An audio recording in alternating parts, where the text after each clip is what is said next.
What's up, vintage lovers? Welcome to the Vintage Aquarium. I'm your host, Kate, a writer and storyteller with a passion for all things vintage. Each week, I'll talk with other sellers and collectors about their vintage passions too.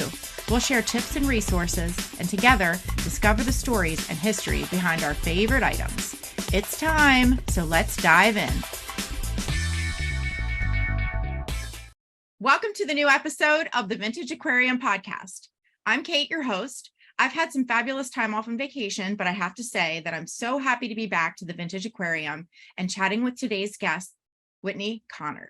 Whitney, who's also known by her followers as Thrifty Whitney, is a lifelong thrifter and vintage lover who grew up in the Kansas countryside, influenced by the style of her grandparents' multi-generational farmhouse.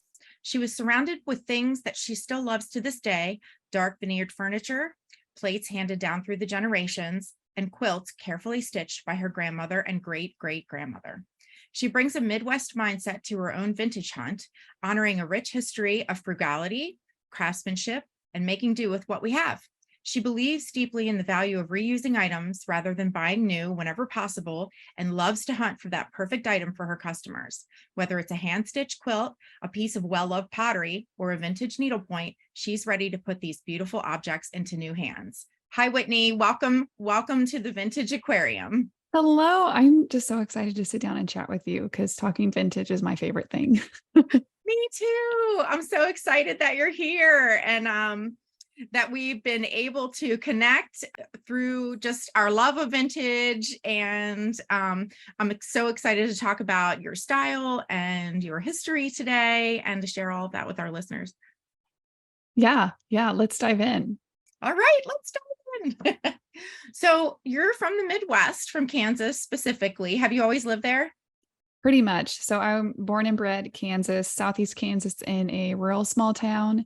And my parents grew up in small towns. And so even though we were definitely like town people, I didn't grow up on a farm or in the country.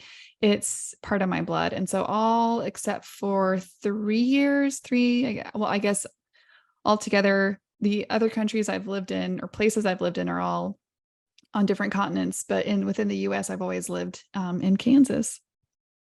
That's awesome. So when did you first become interested in vintage? Well, I have always grown up around vintage. As you mentioned from my bio, my grandparents always had antique furniture around and collectibles. And I have things that I grew up with in my parents' house that were handed down by their family. And so for me, it's just always been normal. Like we never had new things. We always had secondhand things. We thrifted out of necessity. And then later in high school, of course, it was kind of fun and trendy to do that. And then I just still remember when I first got married, looking on Facebook Marketplace for furniture and different, just pretty much refusing to buy stuff new. And part of it was just like, how cheap can I get this for? And finding things for that. And then that really blossomed into a business venture a few years ago because I knew, obviously I went to antique malls and I bought antiques. So I knew that people did this for a job, but I didn't realize that someone like me could do it for a job. Interesting. So what sort of first sparked your idea that you could transition into at least starting to sell, maybe even to doing this for a living? Yeah. So I had a couple of friends that I knew that here in the Kansas City area that were starting to sell. And it's really fun because they have a very different aesthetic than I do. It's called Curated in KC. They're on Instagram and it's two friends and they just kind of mentioned, oh, we're going to start selling this stuff on Instagram. And I'm like, I didn't even know that was a thing. People do that. And then I also had a friend who had been doing it for a while, but I wasn't really aware. I wasn't really paying attention to what she was doing. So I hadn't been to estate sales for a while. And so I was like, well, I'm just going to go check them out and started going to estate sales, had always been going to thrift stores, but actually looking for things like what kinds of things do people actually want to buy, and then brought them home and then just kind of popped up some photos, spontaneously started the Instagram account Thrifty_Whitney, just because it kind of rhymed and the alliteration kind of gave me a chuckle. And so I was just like, I'm just going to do this. Let's just see what happens. Let's just see what happens. My mantra is always like, let's just see what's possible. You don't know until you try. And so then people did start buying from me and paying for the things that I was finding. And I was like, oh, this is really fun. It's profitable and it's kind of addicting. Once you get started, it's really hard to stop. Yeah. Yeah, I would agree with that. So what is your aesthetic like? What kinds of things are you drawn to? So I have kind of described it between of a cross between like English cottagecore or English country house and Kansas farmhouse. So it's sort of that, like you mentioned, the frugality, the hardiness, the handmade items. When I think of, which I know farmhouse is a term that's just kind of bandied about all the time, but for me, it's like I think of a very specific thing. I think of a house out in the country surrounded by woods and pasture that has, rusted farm implements out in the, outside in the yard. It has a garden. It has enamel cookware and old antiques that are used for gardening. It has, flow blue plates and ironstone hung up on the wall, like furniture that's like beautifully handcrafted, antique quilts. So things that were truly made with craftsmanship and like intention, and also like trying to not waste as much as possible. And it had nothing to do with climate change or with concern for the environment, but it was just like, we cannot afford to waste anything. So we have to use it all for something. And then I always have been like very, very like diehard Anglophile, where I love everything English and Irish, Scottish, kind of like anything from the United Kingdom. And so thankfully, I've been able to find a lot of that stuff here, because I do try to source locally, like very much within 100-mile radius of where I live. And it's been really fun to still find things. One of my favorite family heirlooms is, well, it's not actually mine because my mom still has it, but I can't remember if it was her aunt or great aunt, went to England and then came back with an entire set of purple transferware dishes that were designed for Staffordshire pottery by Clarice Cliff, who was a 1930s pottery artist, very Art Deco, very well known, but she actually collaborated with some well-known ironstone designers and created, it's called Tonquin, and it comes in like blue and brown and purple. The purple is very rare. And so it's just kind of that little touch of, yes, they were Kansas, but they had this big trip and they brought home an heirloom that my family still uses today. That's really cool. That's so cool. It's something that you collect. Yeah, I think a lot of people do talk about farmhouse, and it's been such a big fad here for many, many years. And I feel like there's a huge difference between true farmhouse items that people have loved and cherished and used the heck out of over time, versus this sort of like whitewashed copy of these items, trying to make them look chippy and old and all of that stuff. And I think it gives a lot of like kind of like respect to the real stuff, to the original stuff. But I think that you're a testament to how the original things are still out there. They're still there for the finding. Yes. And it's kind of, and I just shopped at Hobby Lobby a few weeks ago, or Michael's or whatever. So no bashing, of people who enjoy buying the faux teaks, from craft stores, because sometimes you can't afford the real thing. But it's sort of that difference between, you just kind of want the look, and really having the appreciation for the American folk art and like the communities and the specific people groups that made that.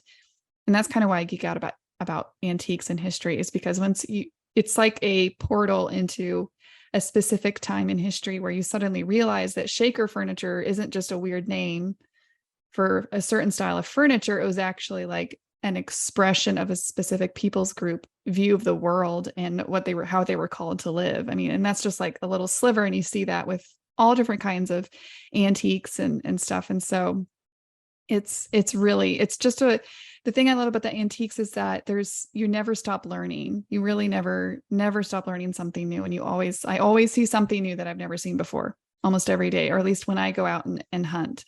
So that's so cool.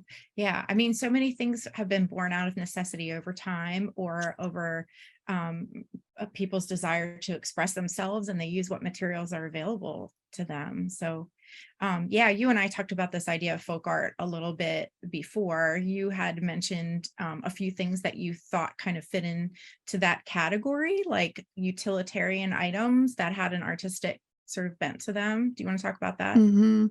Yeah, I think we kind of talked about the quilts and, homemade art, and even pieces of furniture that are homemade and handmade. And it's just like I said, it's just so cool to realize that people, especially pre-industrial revolution or around the time of the industrial revolution, when people were simply home more and they had lived simple lives, but that innate human desire for creating beauty around you with whatever you have at hand is what came out. And so that's what we see with like the handmade quilts, of this being an expression of women mostly women trying to provide like warm bedding for their homes, but using those little slivers of time in the evening or the early morning to like work on something that was so beautiful that maybe no one outside their home would see.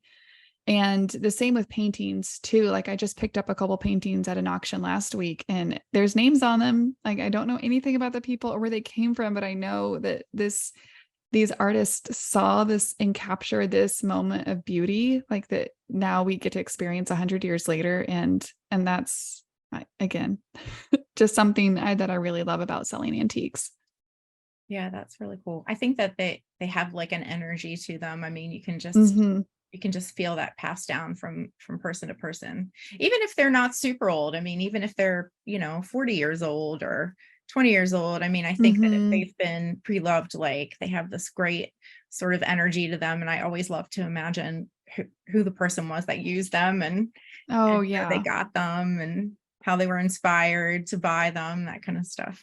Yes. And when you get those real stories, it's really special, which does happen. Like when you actually get the story of, I collect a specific pattern. It's called Sheraton by Johnson Brothers. So it's ironstone. It was made from the 1940s through the 1980s. Don't have any pieces here, but it almost feels very anthropology-esque. It's hand-drawn florals with hand-painted details on it. And it's just beautiful. And I happened to get an entire collection in an online auction. I went to pick it up, and normally the owners aren't there, but the guy whose estate it was, apparently his wife had died a few months before, and this was like her china.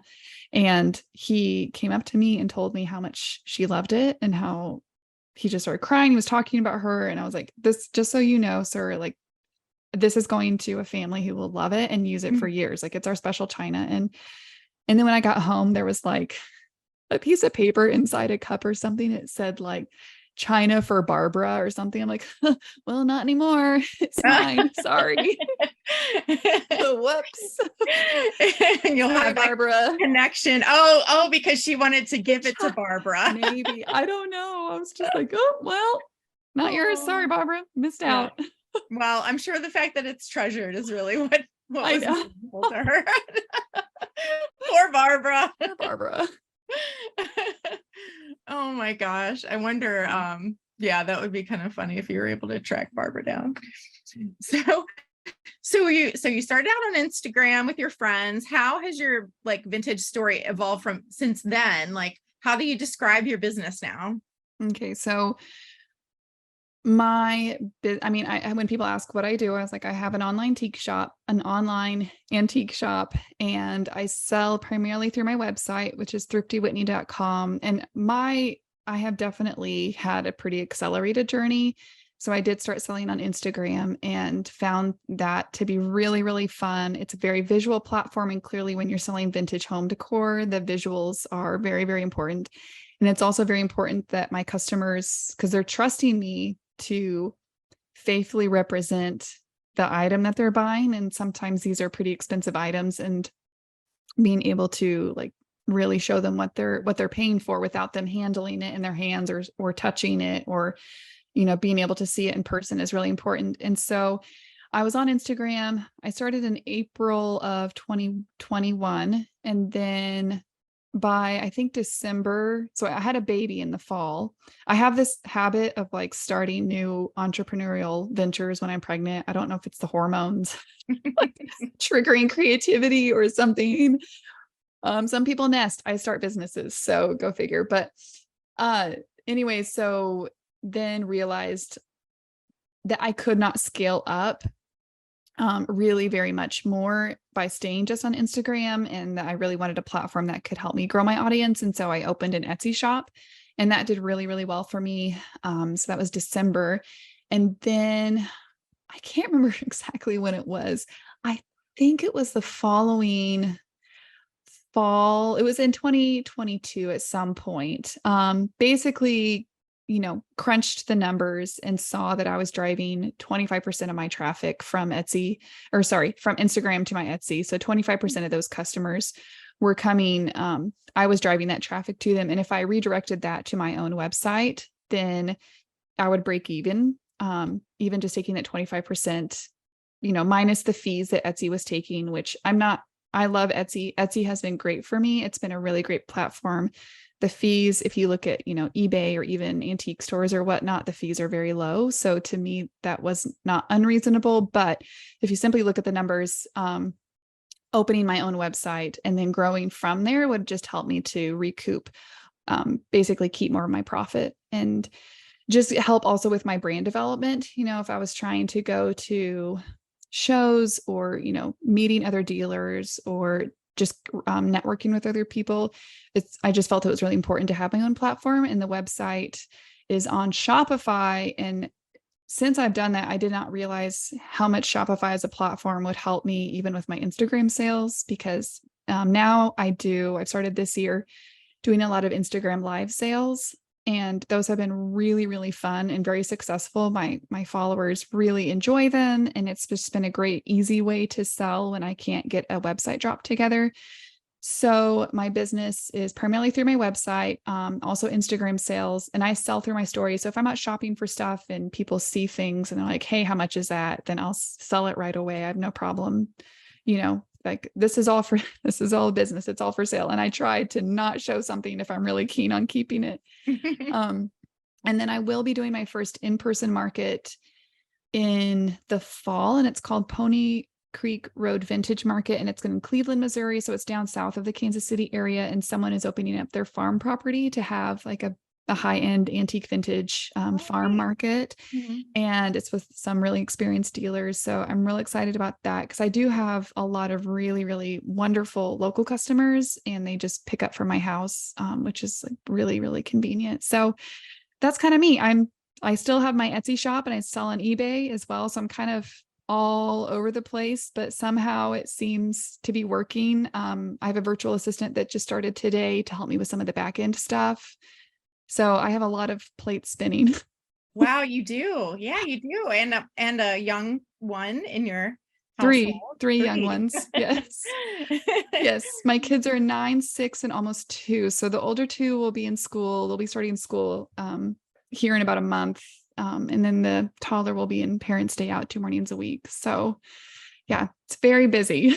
Yeah. That's awesome that you managed to juggle everything. And do you find that being able to run your own business like allows you that flexibility? Oh, yes. And I didn't realize this because my background is actually nursing. So I was a registered nurse for about 13 or 14 years, and then was furloughed during 2020, and then realized I was burnt out. We were going to homeschool, and we did that for a few years, and planned to have another baby. And I was just like, I just cannot do the healthcare fields anymore. I just really needed a break. But I have a lot of entrepreneurs. So my grandparents, again, I have a lot of entrepreneurs in my family. So again, my grandparents have owned their own small businesses. My parents have owned their own businesses. So it's very much in our blood to be kind of the Lone Ranger, do your own thing business owner.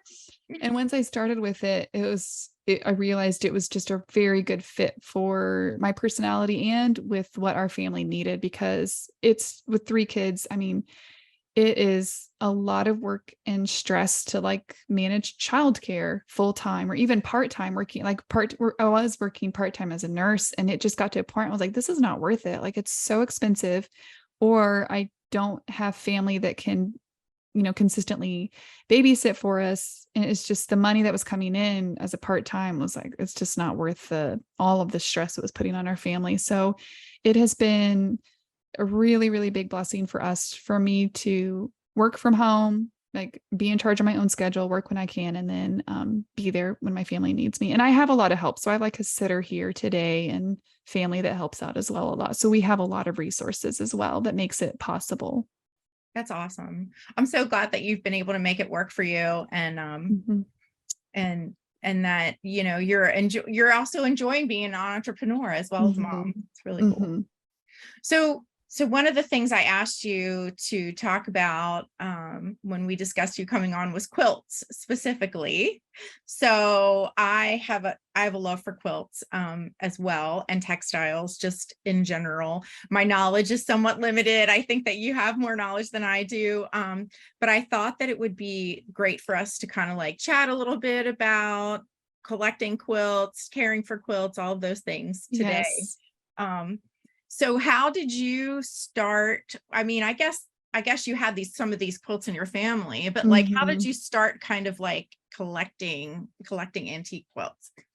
So I really was going to estate sales and going out and looking and realizing, okay, I keep finding these quilts. And part of it is because we are in Kansas and there are certain parts of the country that are very, very quilt rich. Like people in California tell me all the time, we cannot find quilts for anything. And if we do, they're like four or $500. And Kansas is home. There's a lot of things that contribute to that. Part of it is our pioneer past. There were a lot of immigrants, well, more not immigrants, both from other countries, but also people moving from the East Coast into Kansas, bringing family antique quilts with them. Because Kansas really was not fully settled until I think we joined the United States in the 1867, 1860s. And so you don't see many Kansas made quilts before then. It's mostly late 1880s and on.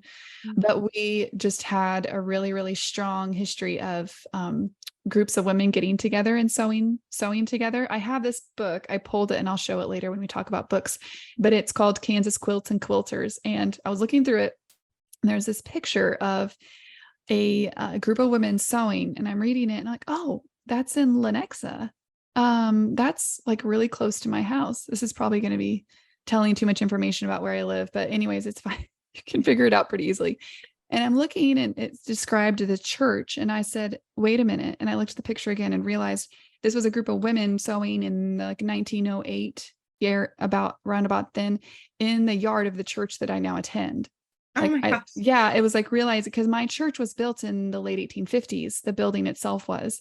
So it has been around since the city even started. And so it was just crazy to make that connection with, women have been gathering and meeting and supporting each other and quilting right near my house ever since then. And so just reading that, and also Kansas is home to some very, very good quilt scholars. So Barbara Brackman is a name that most anyone who gets into antique quilts, you're going to come across that name. And she has authored dozens and dozens of books and scholarly articles about quilt history. And she actually lives in Lawrence, Kansas, which is about 30 minutes west of me. I haven't been able to see her speak in person, and she is probably in her 70s now.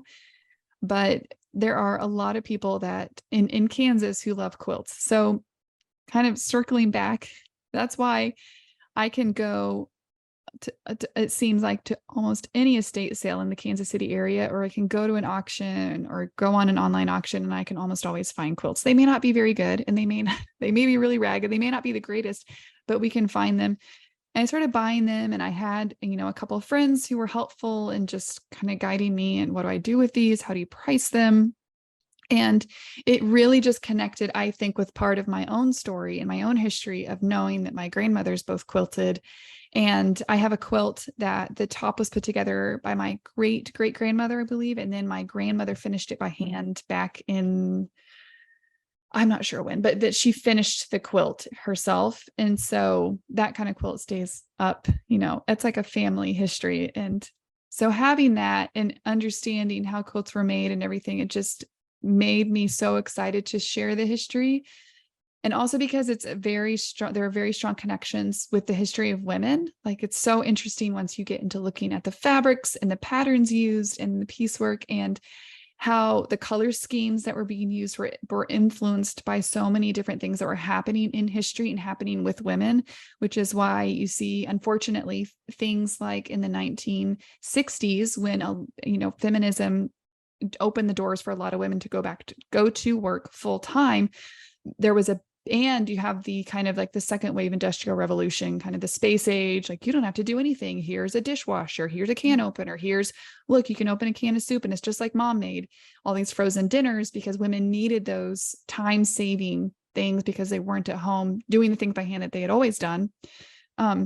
You really see the quality of quilt making drop off, and it's really hard to find quilts from like the 1960s on that are on par with the quality of quilts made, pre 1930, simply because the women didn't have time to do that. And it's been cool actually, because now there has been a huge resurgence in interest in handcraft and folk art and everything. And so we're seeing there's some amazing artists who are making quilts and creating these, art quilts and different things now. And so it's really cool to see that craftsmanship recaptured.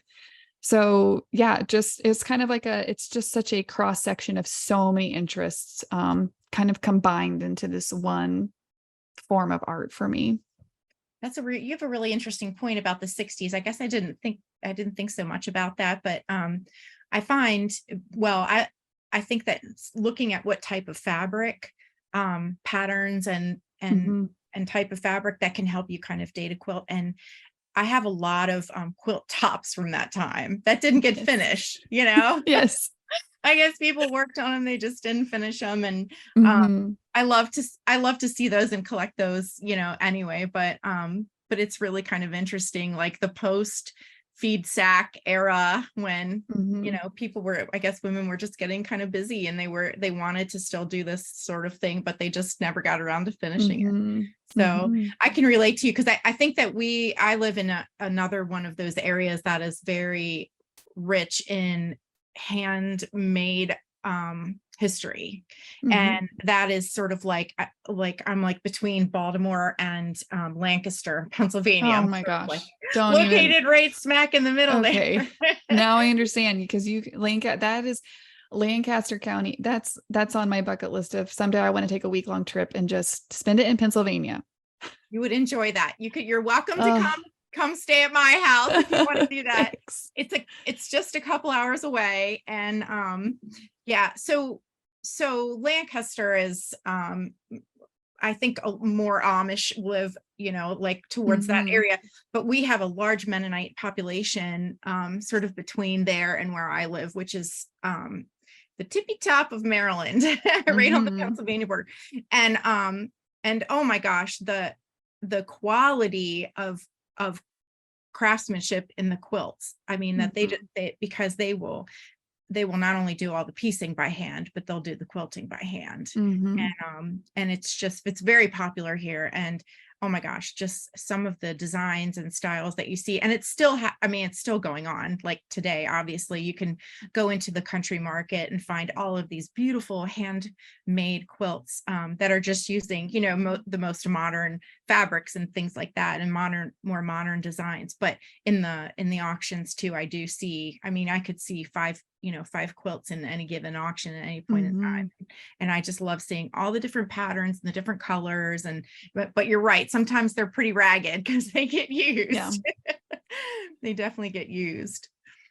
So do you have a favorite type of quilt? Is there anything like pattern wise or something that really catches your eye? I really love 1880s quilts. And I think it's because they're very geometric and they're very autumnal colors, kind of that rich browns and reds and lots of contrast. I actually have one. Can I grab it? Yeah, sure. Like I said, we didn't realize there's going to be a video. Hold on. I didn't know there was going to be a show and tell. And this is just my life, because I have quilts. I have a pile of quilts in the closet over there. I kind of collect them, and then I like to do big drops because it's just easier to list. So this is a quilt that I actually got from an online auction, maybe 10 minutes from my house, 10 minutes from my hometown, from my parents' house where I grew up. And this is one of my favorite. Oh, wow. So it's a very basic kind of 9-patch. And by 9-patch, I mean, if you look at these squares, there's 9 patches in there. But if you look, there's lots and lots of these brown fabrics. Now, this white one was probably a shirting fabric that was used. It's a white ground, or the ground is what you call the background, with a little black sprig on it. And then this border is really unusual, but then also it has the double line stitching. So if you see, you might be able to see it more easily from the back. The back, you can see that each line, it's not just a single line, it's a double line. Yeah. Which Yep. takes, of course, twice as long. It also explains why the quilt's in such good condition for being, 150, 140 years old, is because it's held so much intact by this.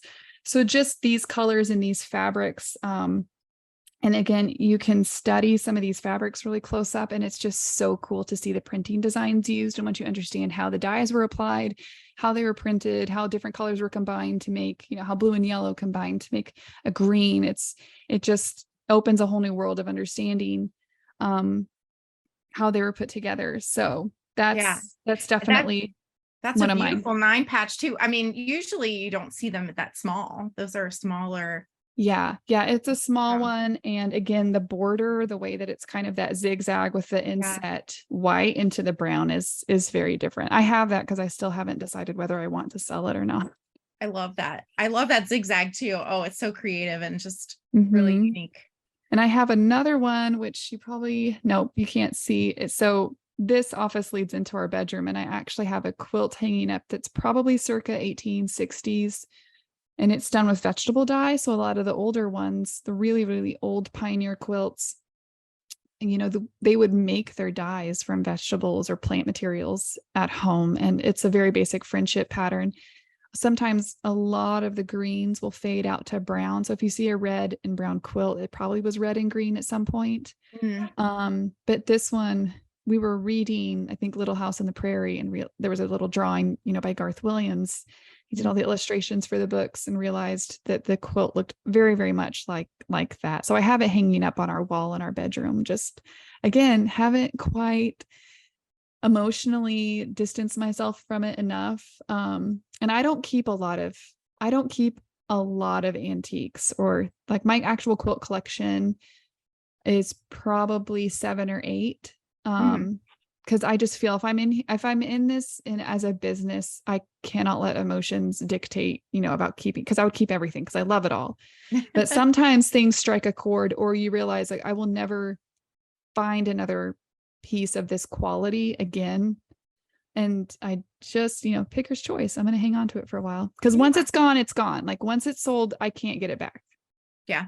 Well, I think that's fair enough. I mean, you can always enjoy it for a while, and then when you feel like you're ready to let it go, I do that with things. And sometimes I'm just ready to redecorate, and I've enjoyed them, and I want to let them go to a new home. And sometimes I've become less emotionally attached, and every once in a while it's just something that I just don't want to let go of. So you do absolutely have that right. And that's a benefit, I think, of all of your hard work of going around and finding all these beautiful things. Sometimes you just have to take care of yourself. Just hang on to it. One time again, this was like a mile or two from my house. I was driving around. Garage sales normally do not go well for me. I don't, for antiques anyways, but I saw a sign and drove into this cul-de-sac, and it was filled with antiques, and found out this dude was an antique dealer and just clearing out his garage. And I got some amazing stuff from him, and I was loading stuff into the car and mentioned like, I don't know how I'll be able to sell this. And he's like, don't sell it if you're still in love with it. If you're still in love with it, keep it around. And I'm like, there's a difference between, oh, I love this, I love all this ironstone, I love these quilts, and being like truly in love with something where you feel like pain in your heart at the thought of getting rid of it. It's very subtle, but for someone like me I'm very intuitive and kind of gut driven, it's like I can't describe why it's different, but it is. You just know. That was good advice he gave you. Yes, very good advice. Clearly he wasn't in love with anything that he sold me. No, he must not have been. He might have had it hanging around for a while. Yeah. I think or his wife was just sick of looking at it. If you love me, you'll get rid of it. So what do you, so you said that, you don't hang on to things, you keep, you sell a lot of your quilts. Like why do your customers buy them? What do you think that they do with them? Do you have any Yeah, I insight mean, into a that? lot of them, they might buy them because they're collectors. And so it's like, oh, well, that's a flower garden quilt in a color that I haven't seen before. Or they might be buying them to decorate a bedroom. Some of them, I had someone who said that they are starting to collect all white quilts. So sometimes it's a very specific niche thing, which, there are people who collect, I collect water jugs from the aesthetic movement, like English ironstone, and it's a very specific silhouette, very specific arts and crafts style of transferware. Like, and it has to fit that to fit into my collection.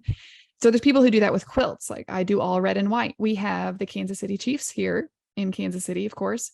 The Mhm. wife, Tammy, of our head coach, she collects red and white quilts, and she has a massive collection. And so they actually put it on display, and it was so interesting to go and see the quilts that she had and kind of what, the stories behind how she'd gotten them and stuff. So I do sell to, people who are using them in their homes. And I do sell a lot to, especially cutter quilts, which is what we call those quilts that are just have a lot of wear and tear and are kind of starting to fall apart. They're kind of already on the road to like decomposition. And so maybe there's a big stain in one corner, or the edges are all ragged, where they just are really like not fit to be used on the bed. And so I sell to several people who will turn them into quilt coats, or they'll repurpose them into small household items like Oh, wow. bags, or Mhm. all notebook covers. I even had one lady, this was fun because I sourced some quilts for her, and then I ended up buying those bags that older people put on their walkers, like a walker bag, Oh, yeah. Mhm. like that Mhm. ties on and stuff. Bought that for grandma. And so it's just really fun to work with makers who are really conscientious of what they're doing with the quilts, and are repurposing them in a way that like they can still be enjoyed. Yeah. Yeah, I love that idea of sort of, here the, the a quilt itself is repurposing fabrics, just the idea of making Yeah. a quilt. Yeah. And then you're taking this beautiful item that's made from repurposed things and still trying to get some life out of it, still trying to repurpose it when it doesn't function as a quilt anymore. What a great idea. Oh, yeah. I mean, you bring out a really good point, because there's some people that think that no quilt should ever be cut up, period. But it's like, do you realize they cut up clothes to make quilts? They really, I met with one lady who asked me, it was really funny because she kind of made a comment, made me feel like I was a palm reader or something, but she was a friend, and she was like, well, you just look at this quilt. Tell me how old you think it is and stuff. And I looked at it and I was like, well, it's probably not, these fabrics are anywhere from the 1940s to the 1960s. They kind of look like shirts, like someone cut up, some shirts and pants. So you can tell some are kids patterns. They've got little prints with animals and cutesy things on them. Looks like it was put together in the 1960s, et cetera. She's like, oh my gosh, you're right. My mother and my, I can't remember, my grandmother-in-law or mother-in-law made this from her son's clothes, like the Oh. cast offs that he had outgrown, and then put this quilt together. So that totally makes sense, which I was like, why are you asking me then? I think she just, sometimes you get secondhand information. You're like, I don't know if that's really true. And she's like, okay, it is true. Yeah. Yeah. You're able to like Yeah. help her verify that. That's really cool. Yeah. Yeah. So, so let's talk about like, I guess, maybe sourcing quilts. I'm interested in knowing a little bit more about like what are some of the characteristics that you look for when you're sourcing, and like how can you tell if quilts are vintage, like truly vintage, if they're handmade or if they're commercially made. There are so many different variables there and things to look for. I think it would be Mhm. helpful to get your insight into that. Yeah. Well, my first advice is just for people is you just have to start buying quilts. I know that sounds crazy, but you really, there is a muscle memory, or like a sensory memory, that only comes when you have handled hundreds and hundreds of quilts and seen hundreds of quilts, not just pictures of quilts, but actually handled them, washed them, studied their fabrics, worked with them, packed them up, looked at them over and over and over and over again. And you don't have to be a seller to do this. But it's just taking the risk. And I've bought some really bad quilts, and I've bought some really, really good quilts. And the more that I've done that and the more that I've studied, there's several books that have been really, really helpful. Then the more you just learn to see patterns, not just patterns in the quilt pattern, but patterns of like, okay, this is typical of a 1930s quilt. This is typical of 1910s. This fabric wasn't produced before 1891. So I know the quilt wasn't put together before 1891, but someone may have had this fabric in their stash for 30 years and they put it together in the 1930s. So I look for, first off, is it hand stitched or not? I really try to not buy quilts that are machine stitched.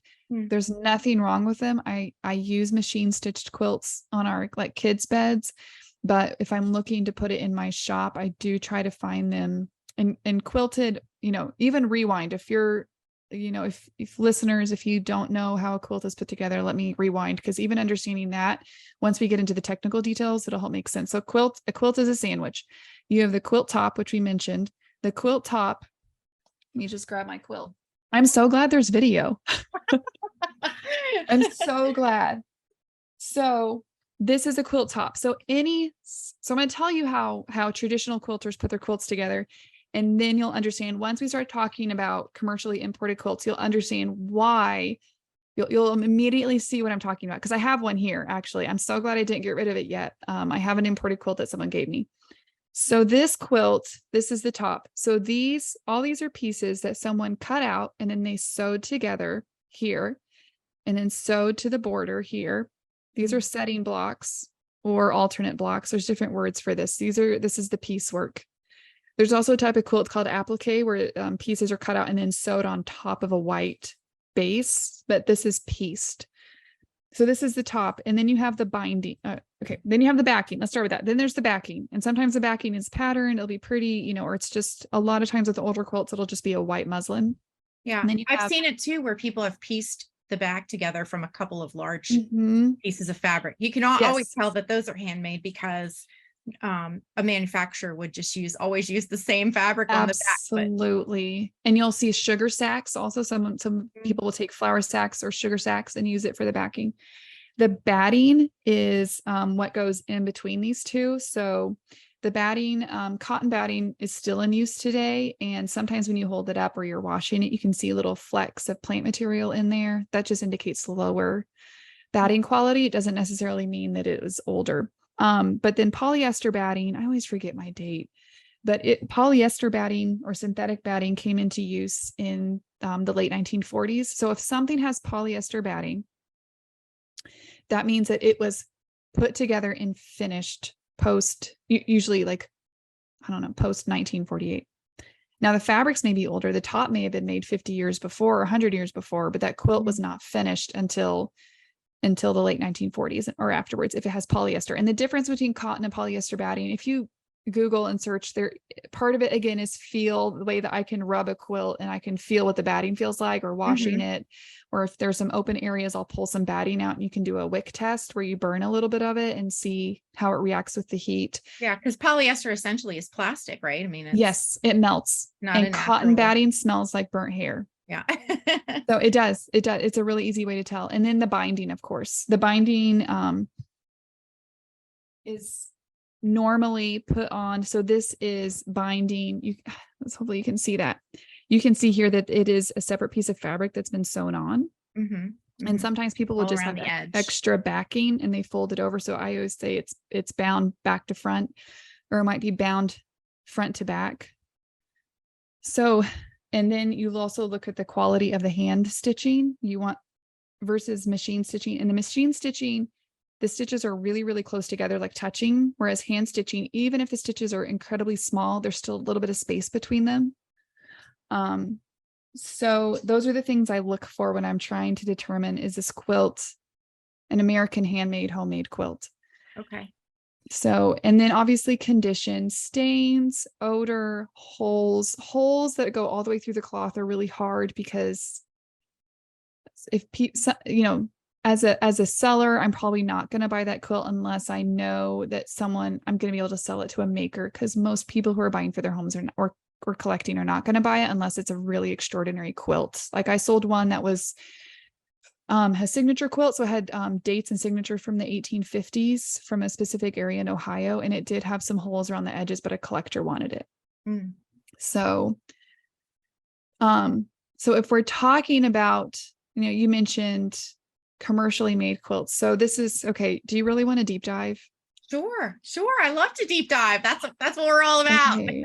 We're going to talk about the Smithsonian quilt controversy. Okay. So this is, okay. So, and I had to do a little bit of research this morning just to refresh my memory. So back, and I'm going to send you links. You can put all this in your show notes. I'm going to send you links to all this. So there's some really good information out there. Back in the 1980s and 90s, there was almost like a second wave of colonial revivalism where people really started getting into quilts again, interested in them as collectors, antiques, etc. And there was a huge demand for antique quilts. So the Smithsonian came up with an idea of hey, we have this whole collection of 1700s quilts in our collection. We should basically license a factory in China.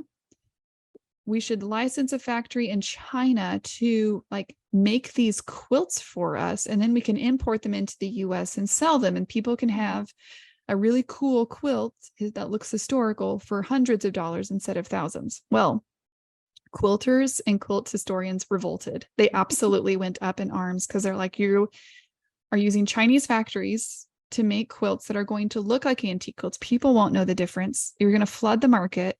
You're going to devalue quilts as American folk art.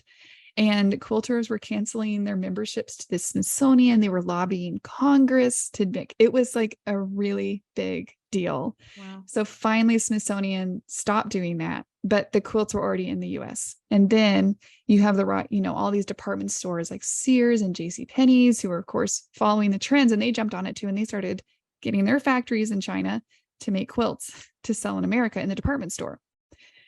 So again, back in the 80s and 90s, just huge flood of imported quilts coming into the US. And that really hasn't stopped. You can still buy them from Land's End or Pottery Barn or wherever, they're all made in China. So I learned about this because I was watching an online live auction of a quilt. It was not a quilt dealer. It was an antique auction house, but they put the quilt up. And a couple bidders just went crazy, and the bid went over $1,000. But then someone in the comments, because it was a Facebook live auction, someone in the comments said, that's an import. That's an import. People started saying that's an import quilt. That's not antique. They're in the middle of an auction. They can't just stop it. But the auction house was seeing these comments, but they let the bids keep going. And I asked them, I'd never heard that term before. I was like, what do you mean import? What? I don't understand. So then they mentioned the Smithsonian quilt controversy. And I looked up, and this quilt that they auctioned off for over $1,000 was just a Chinese made factory. Oh my. Now, kudos to the auction house, because I kind of followed up. This was I'm on some antique quilt Facebook groups and they were talking about it. So I followed up, and the auction house did retract the item from the auction. They reran it with full disclosure because some people sent them documentation of showing this is not what you think it is. This is not an antique quilt. This was vintage. Yes. Probably made in the 90s in China. And then it sold for a couple $100s. But there is a really, really good website. It's an article called Quilt Buyer Beware by Tim Latimer. And I'll send you the link, but he has dozens and dozens and dozens and dozens of pictures of import quilts. And I actually have one. And it's once you see it, you'll just know right away. So is that something that you're going to show us? Right here. Oh, there it is. It's right here. Like I said, I'm so glad that I have this, and I'm so glad you have video because this is so hard to describe. And now that you've seen the antique quilt, you'll totally see. So first off, how these quilts are constructed are like a pillowcase. Did you sew a pillowcase in home ec? Yes, absolutely. So look at how the binding is done. If you can see here, the binding, it's they had the top and the backing. So I didn't mention this when normally, quilts, you have the antique quilts, you have top, batting, backing. They're sandwiched together. They're quilted, hand quilted, so sewn all the way through in whatever pattern the sewist wants to do. And then the binding's put on. This one, it's made like a pillowcase. So they sew the back and the batting, they sew the back and the top together, and then they flip it inside out. And that's why you get the seam like this. Okay. It looks just like a pillowcase. and then they just sew it down. They just stitched it to make it look like binding, but it's not really binding. It's not. If you look at it, you can see exactly where they meet. They put batting in it and then they quilt it. So if you look also here, I'm going to see if I can get video. You can see, do you see the stitches? Yes. So do you see how far apart they are and how uneven? There's some that are big, some little. They're really, really, really uneven. And this right here, most quilters are going to fill this with something, with some kind of grid quilting, diamond grid here also. So you get to the piecing and you can see here, they do a little bit of shadow quilting where they're like quilting right inside the line here, but there's nothing right here. There's no quilting, no quilting. Yeah. No quilting. I mean, it's just very, very simply made. And, you know, sometimes they have tags, sometimes they don't. But you can just tell that the quality is really, really poor. The quality of the fabric looks thin. I can even see the quality of the fabric. It has the polyester. So was this hand quilted? Yes. Is it vintage? Is it more than 20 years old? Yes, probably. So if you have a seller online who's listing this as a vintage handmade, hand quilted quilt, they're not wrong. But the problem is that the factories in China, they have some poor factory girl sitting there hand quilting it. Yeah. And then sticking it in a box and sending it to the US. And so I think these quilts can be wonderful to put on kids' beds. I think these are the first ones that should be in line to get cut up. You know, they're not worth that much. So there's nothing wrong with buying these quilts, but it's just, you need to really understand where they're coming from and who actually made them. It was not made by a farm wife in the 1950s. Yeah. And they're not a piece of American history, and they're not a piece of American folk art. Yeah, I think that's a great point. And you know, the idea of knowing that someone in a factory somewhere was hand stitching the quilting part of it. I mean, that's why the stitches are usually they're kind of far apart too, and they're a little bigger, because I'm sure they were trying to get it done as fast as they could. They were like, this is so much stitching. So they just use bigger stitches. I've noticed that too. But yeah, I mean, a tag is a dead giveaway, right? If there's a tag on it, you've got to, you know that you do. Matching shams. If anyone has matching sham pillow covers, like, no, that was made in a factory. I almost like 99.9%. I was on Facebook the other day at Marketplace, and someone had a quilt listed for $600. And it was, I mean, you could just tell from the photos. I'm like, this is an amazing hand stitched quilt. It has matching pillow covers and it has a dry cleaning tag. I'm like, I just can't even. I just can't. Anyway. Oh my gosh. Yeah. So I think that kind of like begs the discussion about buying from a reputable dealer. So I mean, someone that has the type of knowledge that you have, or an antique dealer that really, you know, knows what they're talking about. Like, I think that's really a really important thing, to be able to feel like you can trust the source that you're getting it from. So one of the things, or some of the things that I put in my quilt listings, I'm probably an over informer, but I want to make sure that people have the information they need. Is I'll start off with kind of an overall description of the quilt. I'll say like cutter quilt, great everyday quilt, heirloom collector's quilt, museum quality quilt, which is not actually anything I've used for any quilts that I've sold, because I've kept the museum quality ones. But, you know, so then saying what materials are used, like what kind of fabrics, or what kinds of prints, the batting, how the binding is done, how it's quilted, what the quilt's stitches per inch are. I'll put the condition of the quilt. So if there's any condition issues, if there's exposed batting, if there's fabric thinning, holes, stains, odors, there's normally not odors, anything like that, that people should know about, so that they really know what they're getting. And then age, if I can put some kind of era on, and really we should, if we're, dealing or selling antiques and vintage, we really should be able to date the items as closely as we can within a decade, so I'll say circa 1880s quilt, based on the pattern, the fabrics used, the construction, et cetera, the batting. And then also the size, because the important thing to know, it's really, really interesting. If you go earlier in quilt history, like 1840s, 1850s, the quilts are really big because the people who could afford to have really nice quilts that have lasted for almost 200 years had big beds. Then as you go in history, the quilts get smaller. So most antique and early vintage quilts are going to be about twin size, but there's still really fun ways that you can use small quilts on a big bed to decorate. I always tell people. And then obviously the quilts got larger as you get further on in history again. So the size and in the pictures, it's really important. I try really hard to take, I probably stress too much about pictures, which is why I don't sell as many quilts or list as many quilts as I would like, because I overthink the photos, but trying to get pictures of the entire front, close-ups of the fabric, close-ups of the backing, seeing if you can see any exposed batting, because then that can also help you date the quilt, flaws, all of those things. And if you are buying a quilt online, it's really important to make sure that you're asking those questions of the seller. And if they don't know, that's totally fine. It's totally fine for them to say, I don't know, but let me take some more pictures for you. And then you can kind of look at those and see. And again, if you have handled in person a lot of quilts, go on eBay and see if you can score a quilt for $50 and buy it and then study it and see. You get, like I said, that sensory memory of, I can see pictures of an 18, sorry, I'm laughing because it's just a friend was at an estate sale and she sent me a picture. She's like, oh, you might like these quilts here. And the shelf said $10. And I saw the picture and I knew immediately it was an 1860s Irish chain. Wow. I like ran down there. I like ran, like the toddler wasn't even done eating breakfast. I was like, shove the piece of toast in your mouth and we're going. Threw her in the car, no shoes, PJs, wet diaper. I didn't even care. I was like, we're going.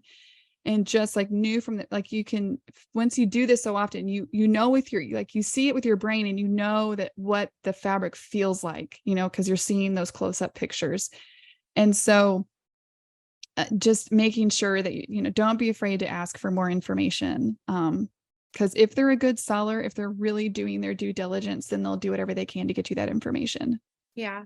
I think that's helpful too, because I find it sometimes difficult to date quilts. And I went and got a book of different fabrics. Like, is it the Dating Fabrics Guide by Tristane?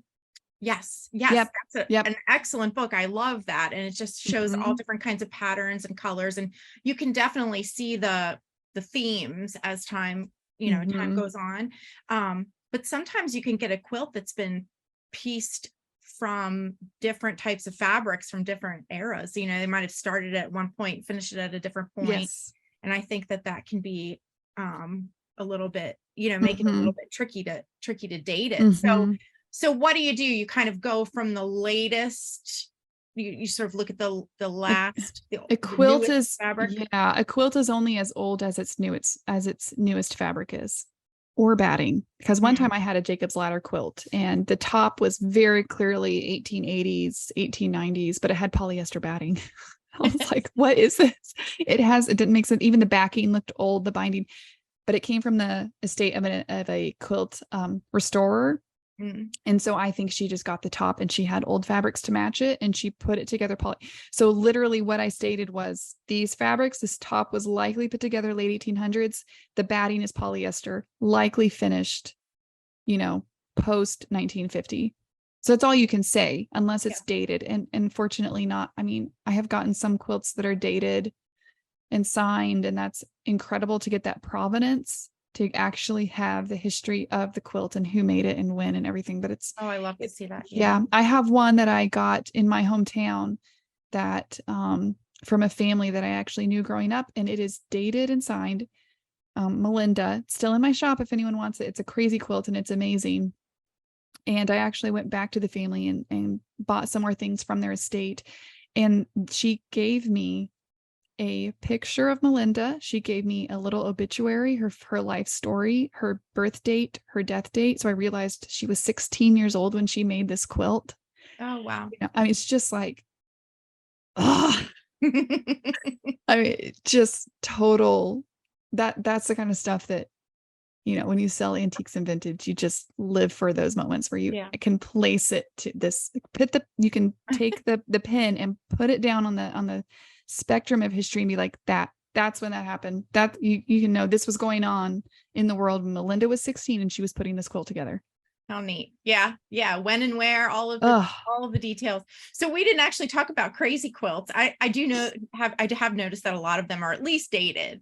If not signed. That seemed to be kind of a thing. And what era are those from generally? Very much Victorian, kind of to the Edwardian. World War I is kind of when we start to see them die out. And so 1880s, 1890s, you see, and that's actually, I need to research this. I kind of have a nerdy interest in the effect of the Industrial Revolution on social classes and women. It's very, very, very interesting because when the Industrial Revolution happened and suddenly you had displacement of men and work and jobs and career from the home to outside factories and offices, and then you have a rise in the middle class, women in the middle class, not the poor ones, certainly, but suddenly in the middle class, like, oh, I have a cleaner, I have a nanny, I have a cook, I have a lot of time on my hands. So what are we going to do? Well, look at these crazy quilts, where crazy quilts were designed to showcase someone's abilities and skill in embroidery and their ability to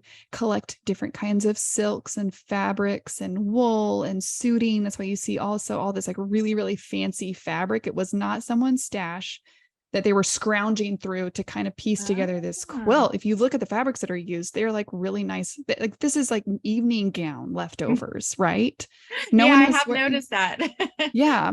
No one was wearing silk to go milk the cow. And so women would use that and they would have, quilt shows and all of this. And so, yes, they were dated and signed because they were like saying, hey, this is my art. This is what I am doing to express myself and they also are often used for political statements or social statements. You find crazy quilts with little political slogans on them, or they'll be made for the temperance movement, or they'll be just little historical mementos in a lot of them.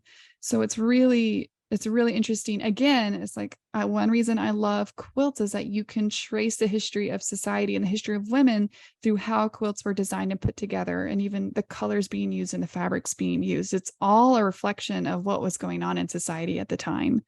So crazy quilts are not, seem to have a hard time selling them because people don't quite, they're dark, they're heavy, they're not in this, when you think of modern farmhouse, it's light, it's clean, it's bright colors, it's white, it's neutrals, and crazy quilts are not that. The Victorian era was not that at all. But like when you think about them as a symbol of history, they're really, really interesting.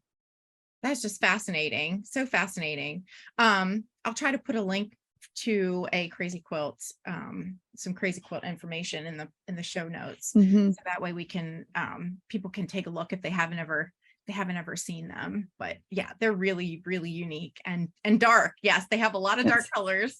I have noticed that too. Yeah. And fancy. I've seen some neckties in there and some velvet and all kinds of really neat different things. So, well, do you want to talk a little bit about, just since we're kind of on this topic, like resources for people that they could, learn a little bit more about quilts?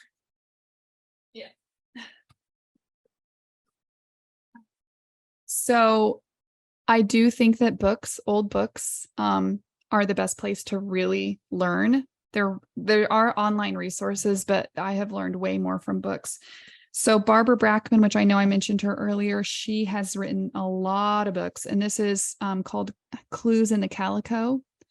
And again, I'll send all these to you. I mean, it's old. I think it's from the 90s. It's mostly black and white, but she goes through and talks about all the different kinds of quilts. She says you're a quilt detective when you're looking at quilts and you're trying to figure out when they were made.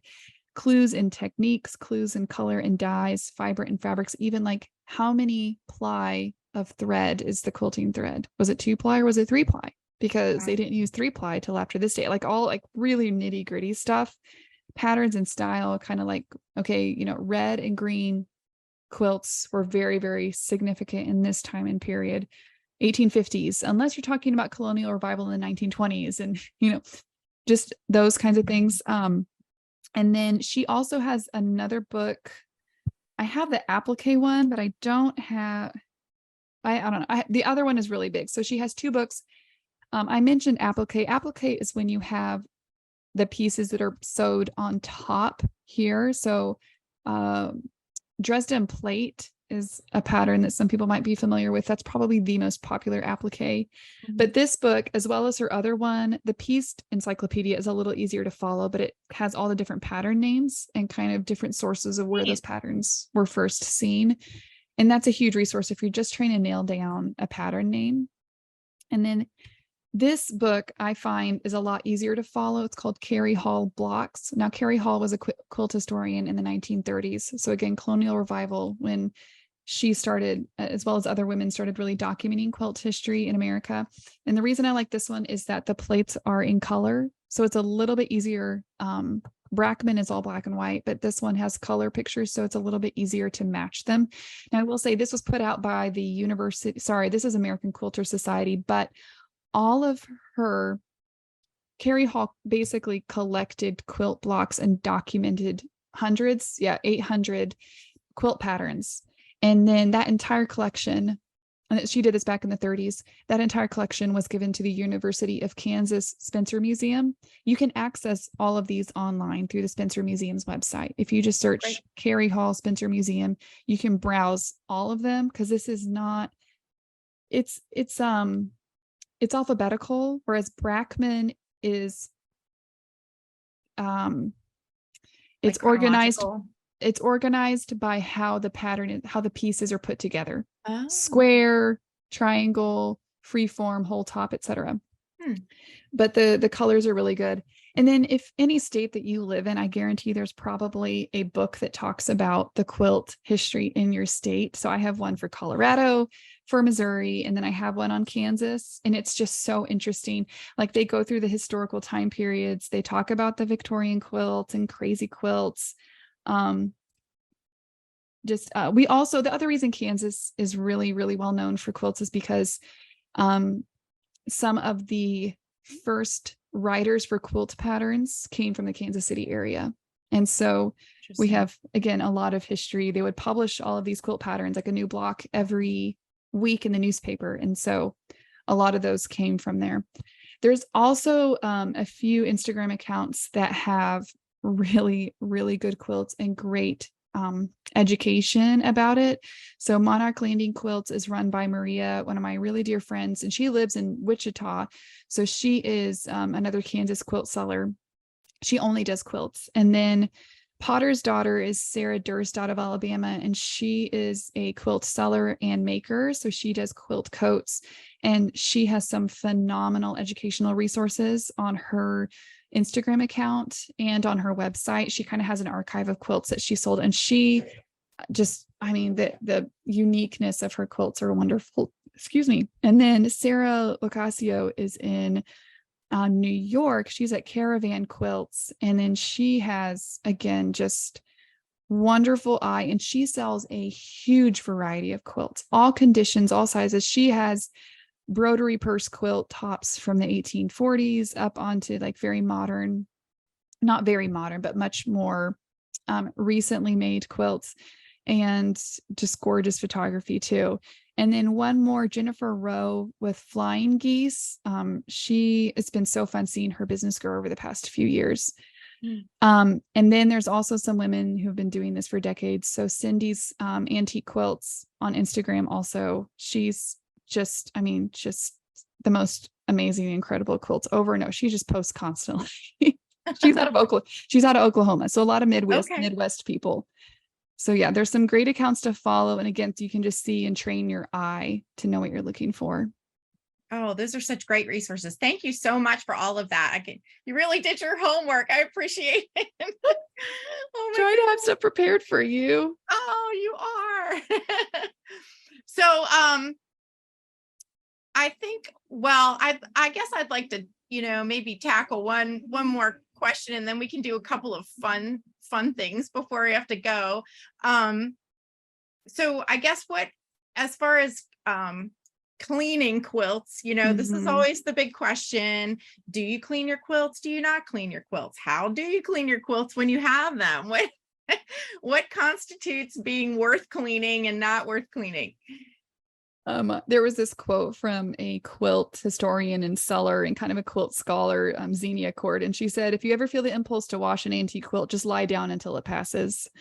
But which the longer I have quilts, it's okay. Well, let's rewind.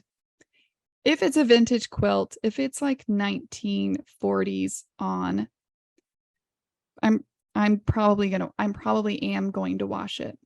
If it has red dye or anything in it that I'm like nervous about it bleeding out, because it does happen, you can do a bleed test. So you just take like a wet Q-tip and you rub it on the quilt, on like the red part or whatever, and then you blot it onto a paper towel and see if any dye transferred. If that happened, do not wash the quilt. There's nothing you can do. If you get that quilt in water and you start to see like pink dye just running off of it, sometimes I've seen it once with blue also. You just have to get it out of the water as quickly as possible and dry it. There's nothing you can do like that. Yes, You just, I can attest to that. I have ruined a pink, and it was more modern, so I really thought that it wouldn't bleed, but it sure did. And yeah, it was more red, and it ended up kind of like bleeding into the white a little bit, and I I know. was pretty crushed. So Yeah. Mine was advice. a blue and it was an import quilt kind of early on. And it was ruined. That actually transferred, like the full quilt kind of folded up on itself in the bathtub. So then when I brought it out, it was an applique, and the applique dye like transferred to the other parts of the quilt. It's just, um, but if you're buying it from an estate, most likely it has not been washed in a long time. And I can't tell you how many times I'm like, well, I think this quilt smells okay. It doesn't look that dirty. And the water's just brown. It's just brown. So if you get into quilts that are older than that, I really get hesitant, especially if the fabrics look fragile, because it doesn't matter. Even with vintage quilts, don't be surprised if you pull that quilt out and it has like the fabric started to thin and shred, because it just is so old. It can't handle the stress of being in the water, and it just can't. So that antique quilt that I showed earlier has some sort of water stain or discoloration, and I'm probably not going to wash it because it's not worth it. It's not worth risking the fabrics. So if you have a quilt that you do not want to wash, the best thing to do is to air it out in the sun. So you can leave it out. You can lay it on the grass, backing facing the sun, and just put it out in the sun for a few days. You can hang it up on the line. That's fine. I have like a climbing dome. My kids have one of those big metal climbing domes in our backyard, and I use that to dry my quilts a lot. But you can lay it down just on the grass and let the sun. And actually, it's kind of nice if you don't have animals or you're not concerned about it. You can leave it out overnight. The dew gets on it, and then as it gets a little bit of wet, just a little bit of damp on it, and then the sun dries it out. That'll help to clean it even more. Okay. And then just shake it off. Backing up. That's good advice. Yep. Backing Yep. up. Just let the sun will do so much to kill off odors and stuff. And then if you do have a quilt that you want to wash, I have a quilt washing video on my Instagram. If you go to my Instagram profile and you go to guides, which if you just, there's posts, there's reels, and then guides is like a little open book. I have quilt tips, and I show how I wash a quilt outside. But it's the same process if you do it inside in the bathtub. And actually this year I have been doing it inside. So you just fill the tub up. On a newer vintage quilt, I might use OxyClean, just 1 scoopful. For older quilts, I'll use something called Orvis, ORV as in Victor US. I buy it from the Tractor Supply shop. It's a horse shampoo, but it's actually recommended by the American Quilter Society for quilt washing. And it is the most gentle stuff. There's a lot of fancy, expensive stuff out there that you can buy, but honestly, if you don't have anything, you can just use Dawn soap or palm olive. Like just put a squirt of dish soap in there, and that's all you need. And then I put it in there, gently agitate it with my hands, let it sit for an hour, check it to make sure it's not bleeding out, drain the water, refill it, agitate it some more. I have a wooden spoon I like to stir it with and kind of mush it down in there. And you just do that until the water is clear and smells clean. And that might take all night. It might take a couple days. It might just take a few times. I usually do at least 2 rinses. And then I drain the water out, and then I kind of smush it up in the corner so that more water can drain out. And then I put it in a plastic laundry basket and I take it outside. And I will put my quilts outside in the sun unless it's pouring down rain or it's snowing. Even if it's below freezing, your quilt will freeze, but if it's in the sun, it'll thaw out eventually. But hand washing for any kind of hand stitched quilt or anything that has really fragile fabrics, if you put that in the washing machine, it is going to like get destroyed. And if you can put it in the dryer also, especially during winter, with no heat on just tumble until like the worst of the sogginess is gone, and then lay it flat somewhere. If you try to hang that up on a line, all the weight from the wet quilt is going to pull on the fabrics and rip fabrics or pop out quilting threads. So you got to be really careful on that unless it's damp. Once it's just kind of damp, you can hang it up, but otherwise just lay it flat. Okay. So no washing machine. Absolutely no. The only time I've used a washing machine is for very new machine stitched quilts. If it's hand stitched, absolutely not. Yeah. All right. Awesome advice. Thank you so much for that. And I will try to put, as much as I can information wise into the show notes. And it's going to be a long one this time. We're going to have a long one. I know. So I know this has been a long show, but I have just thoroughly enjoyed everything and all of this great information. I mean, hopefully everybody has hung in there to this point and gleaned a lot of great information from you, Whitney. This has been awesome. Thank you so much for that. Yeah. So I have a couple of quick fun questions to ask you if you think you can hang with that. Oh yeah. I'm good. All right. Question number 1. If you could go back to any in history to any time period, what would it be? What would it be? Probably 1920s. I have a little bit of Great Gatsby in me. I would love to see the Art Deco. Art Deco, that like Art Deco design and everything in the 1920s, all the social change happening. It's really fascinating time in history. Yeah. Yeah. Great time for women too, I think. Very exciting. And cars and oh my gosh, so much. Yeah. Music, film. Yeah. Yeah, great time. Okay. I like that answer a lot. Let's see. Do you have anything special on your wish list? Special on my wish list, like something I would keep for myself? Yeah, or something that you've kind of like been looking for. Yeah. So I mean, one of my why not wish big? I would love to eventually, when we renovate our kitchen, which is very 1990s laminate and honey oak, to find like an English pine cabinet to put in there. So I really I love English country house design or English cottage design. Roz Byam Shaw is probably my favorite design author. She put out all these books called like Perfect English Farmhouse, Perfect English Cottage, Perfect English Country House. And there's just these gorgeous big format photography books. But just there's a couple of people on Instagram who have started businesses. Is it HO House and Canvas and Cargo, and they're importing furniture over from England, and just these huge, mid 19th century or early 20th century pine pieces that just the texture and the age and the history are just really, really amazing. So that would be on my wish list. I'm like, surely one of those cannot be that much more expensive than like custom made cabinetry. It's gotta be in that realm, right? Can't be that much more. All right. That sounds like a great wish list item. So anybody out there who has one in Kansas that I don't have to pay, you ship, $500 to bring it to me. Yep. Give Whitney a good deal. Is there anything that you have that needs a good home right now? Anything special that you want to talk about? Well, I have a lot of ironstone right now. I don't know when this is coming out, but I went to an auction and bought, I don't know, over 50 pieces of antique mid and late 19th century ironstone. And so I've been working through that this weekend. And but it's not on my website. I do on my website have almost 200 pieces.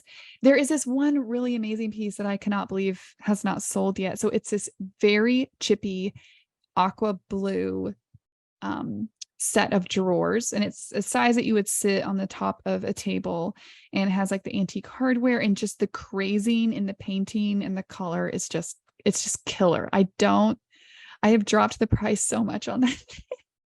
And I know the shipping is a little prohibitive, maybe, but that's an amazing piece I've had for a while. And I'm like, I really cannot believe that no one has brought that home, because it's just got these drawers that are big enough kind of for paper, if you used for scrapbooking or art supplies or something. I don't know, maybe I just need to bring it up and put it in my house, because the minute I bring it up and actually start using it, it'll sell. Yeah. Yeah. Well, hopefully the right person's out there. They'll be listening to this, and they'll definitely need a blue. Actually, it sounds really cool. Blue chippy. It does. It is. It's so cool. It sounds great. Okay. And I guess, do you have any advice for someone that's interested in getting started with either collecting or selling vintage? Well, I think with collecting is you really, and really the same as selling, this kind of goes both ways. It's like, don't be afraid to go to off the beaten path, crazy places, because that is where you make the best connections, and that's where you find the best things. Being willing to go where other people are too lazy or busy or unmotivated, or just, they'd rather stay at home and scroll their phone to shop. Like, those people are not, and I'm not saying anything bad against that at all. That's one way. But if you really, truly want to find the most unique, the best items, you have to get out there and put yourself out there, share your name, tell people what you're looking for, make connections with other people. And then people will respond to that. Like, be generous. I really have this mindset of abundance. Like, there is more than enough out there for all of us. There is. Like, I have no problem sharing resources, telling people, hey, if you go to this town, this antique store is amazing, and I know a lot of people are afraid to share their honey holes or their places where they find stuff. And I totally get it, because it is very competitive. There are a lot of estate sales, and there are a countless number of antique dealers in Kansas City and in every city.